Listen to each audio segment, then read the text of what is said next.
大家好，我是魔法创作室，欢迎大家收看我的视频。在当今时代，手机已然成为我们日常生活中不可或缺的一部分，几乎每天都要频繁使用。倘若让人们在3天不吃饭和3天不玩手机之间做出选择，相信很多人都会毫不犹豫地选择前者。无论是什么品牌或型号的手机，我们都会发现手机底部通常有一排小孔，最旁边的孔是耳机孔，主要用于插入耳机，中间的方形孔则是充电孔，用于为手机充电。而这一排小孔中，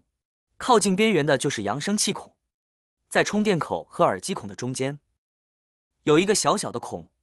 很多朋友可能对这个小孔的功能并不清楚。其实在我了解之前，我也不知道这个小孔的用途。事实上，这个小孔的作用是非常重要的。在日常通话中，当我们与他人沟通时，周围环境常常会比较嘈杂。在这种情况下，手机的麦克风可以有效降低背景噪音，同时集中捕捉我们说话的声音，从而将其清晰地传输给通话的另一方。这种设计显著提升了通话的音质，使对方能够更清楚地听到我们的讲话内容。随着手机技术的不断发展，现代手机不仅在底部配备了这种小孔，顶部也增设了类似的设计。这种改进大大提高了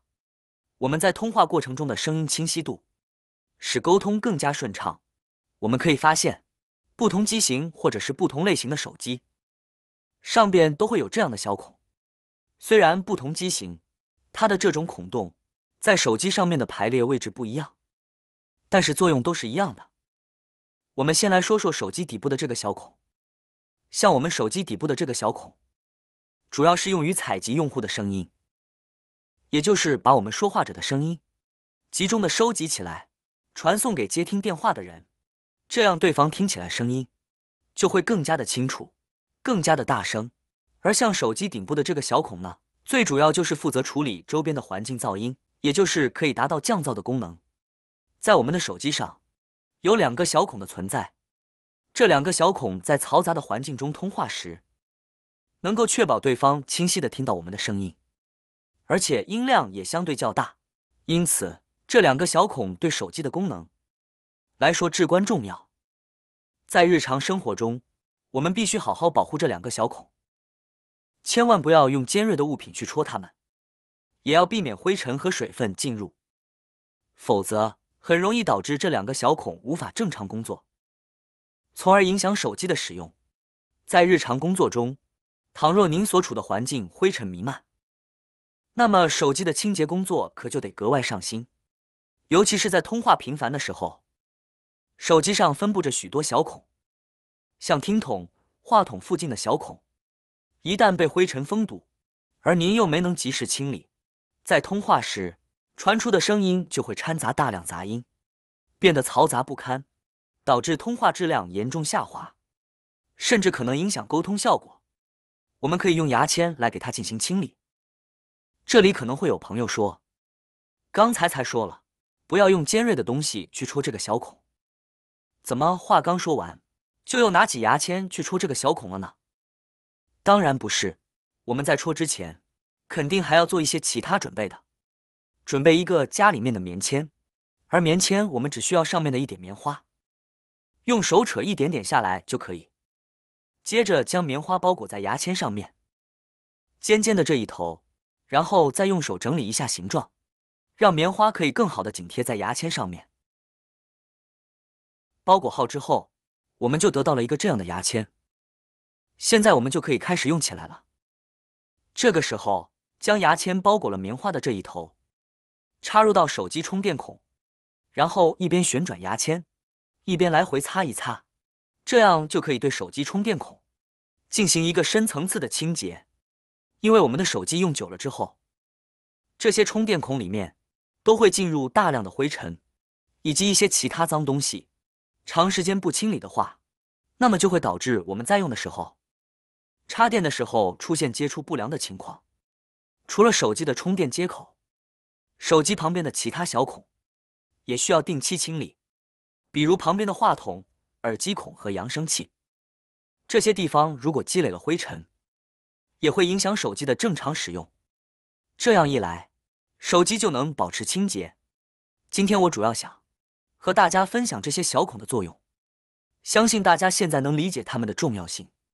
因此日常的维护显得尤为重要。如果清洁和维护做得不好，可能会影响手机的正常使用。如果仅仅因为清理不到位，就把手机送去维修，那真的不划算。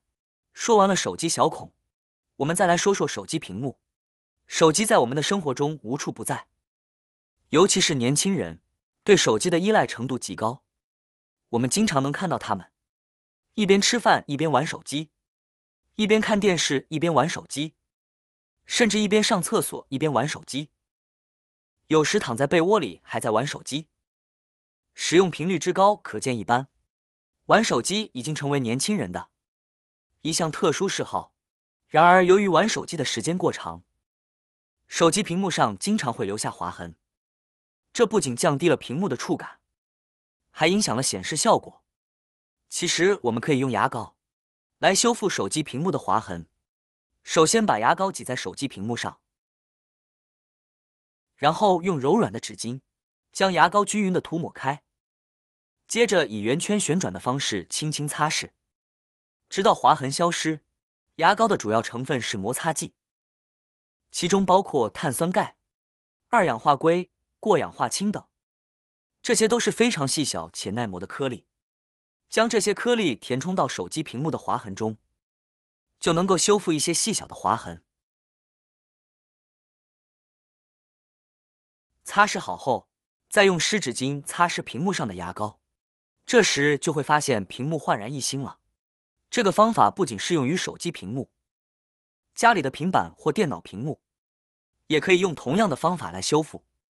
今天为大家分享了手机小孔的作用以及清理方法，还有手机屏幕划痕的修复窍门。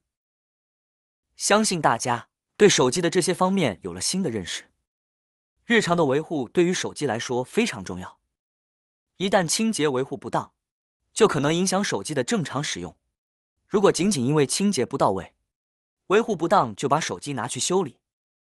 那就太不划算了。希望大家都能掌握这些小技巧，让我们的手机始终保持良好的使用状态。好啦，今天的视频内容呢就分享完了。喜欢我的视频的朋友们，记得点赞、转发、分享哦。希望可以帮助到更多的朋友。或许你有更多更实用的小技巧，欢迎评论区留言分享哦。点击我的视频头像，还可以观看更多的生活技巧。每天呢都会分享不同的精彩视频，别忘了关注我哟。感谢您的支持，我们下期再见了。